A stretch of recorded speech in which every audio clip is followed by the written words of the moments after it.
So we need to separate our zone of genius and our business zone of genius. Now, the business zone of genius, what often happens and where we kind of we make the mistake is we get our 100 certifications. We get, we spiritual entrepreneurs, we love to develop our expertise, right? And that because we love that, and I'm not telling you not to do that. But when we start to think about, when we create clients, sometimes we stop at like, okay, we did the certification, then we made money, and then whew, instead of thinking of, well, what is the business's zone of genius? And the business's zone of genius is really narrowing in and focusing in on what is working.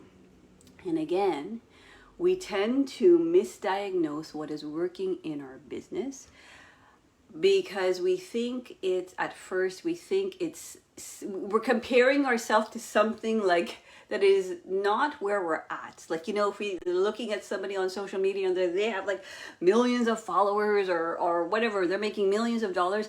We're like, well, we only have whatever, one client or two. And we like, well, we're not there. And then we're like, oh, but that must not be working. So let's just put that away. Okay. So I had a client, okay, we started working together, and she, in the very first moment that she started implementing what we've been teaching her in our program, she landed 8 clients in 1 week, and that's with one post. Okay. And so this is what I mean. Can we do what we do in a way that is the most profitable, right? So then I'm like, okay, so let's backtrack. What is working, right? And in her first week, when she wasn't working with us, she had 1 client. And so it's like, okay, so what happened there? How did you, and then, so I went back and I'm like, okay, so how did you create that client? She's like, okay, well, Google, I had my good SEO with my website. And I had some word of mouth, and I was doing postering. I'm like, wonderful. Okay, good. It's working. Okay, you got 1 client that is working. Now, what most of us do is they do that thing, the postering, the Google, and the word of mouth, and they're like, oh, it doesn't fucking work. It's like 1 client. And then we jump to the next shiny object, or we go and we take some like Facebook ad thing or some YouTube thing and to become the next like star. And it's like, and then we're jumping to all these different strategies and not really realizing if you're starting a business and you created 1 client, like that's really good. We all have to start somewhere. Now, what we did is, okay, let's now exponentially grow that and do what you're doing and create most profitability. And so we applied the strategy, 8 clients, right? Because at the beginning of the week, I started asking her how many clients she got. She got 6. And then at the end, it was 8 and maybe even more. Okay. So your business zone of genius is to expand on what's working. So I'm like, wonderful.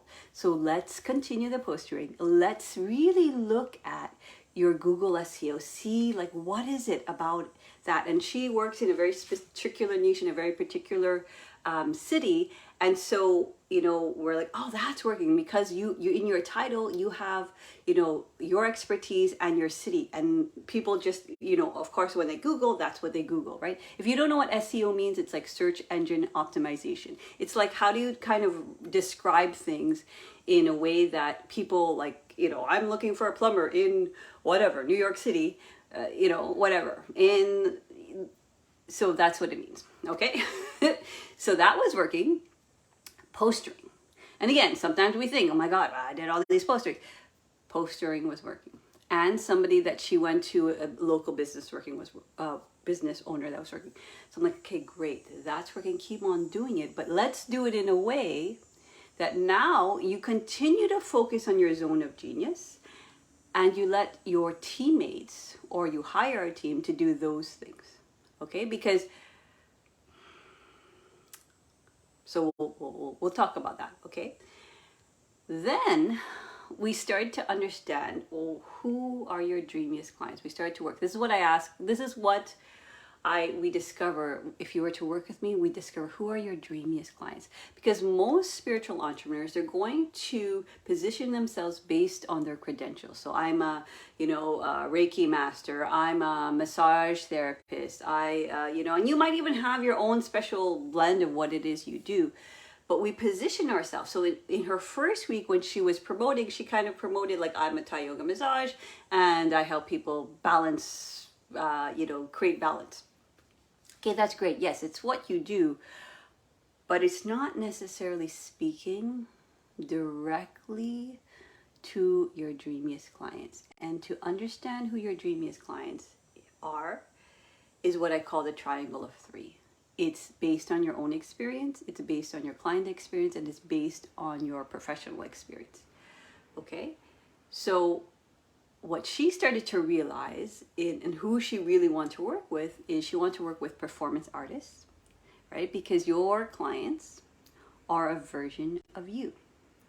She wants to work with performance artists who are so disciplined in their skill and their practice that they kind of cross the line between their high performance capabilities, and then they push themselves towards the edge, which is, it's like this fine line, right? She's also an aerialist. It's literally this fine line between knowing kind of where to kind of push your edge and then literally breaking,